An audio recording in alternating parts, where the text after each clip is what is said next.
KBS dah mengumumkan penubuhan sekretariat untuk Sukan C 2027 dan Sukan Para ASEAN 2027. So mungkin macam mana di pihak MPM dah ada input yang diberikan ke, atau macam mana dia orang ada tanya ke nak berapa cara? I think belum lagi untuk masa sekarang. Kita akan tunggu. I think mesyuarat akan dipanggil dan alhamdulillah tahniah kepada KBS kata mendapat kelulusan daripada kabinet untuk menubuhkan jawatan kuasa tersebut. Dan kami di MPM dan juga semua 24 persatuan para kita bersedia untuk kerjasama dan akan buat sukan C yang terbaik, lebih baik daripada 2017, dan insya-Allah let's move forward dan kita jadikan kecemerlangan ini untuk menunjukkan seluruh ASEAN, sebab lagi pun kita adalah tuan rumah ASEAN pada tahun ini.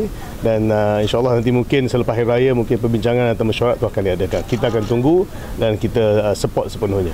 Tapi kalau tengok yang untuk Sukan C sendiri ada 2-3 venue yang diguna pakai untuk para, macam mana? Base di Lembah Kelang saja ke macam mana? Kita tengok nanti akan diputuskan bersama. Tapi kalau mungkin ada venue yang dicadangkan oleh mana-mana venue atau contribution daripada negeri atau di mana-mana pihak, kita akan terima. Tapi untuk makluman sekarang yang masih lagi awal lagi untuk kita maklumkan, tapi we are okay.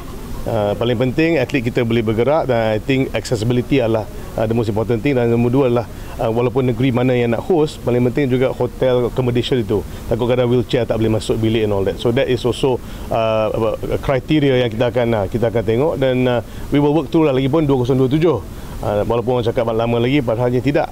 So but I think we can work in that manner lah, insyaAllah.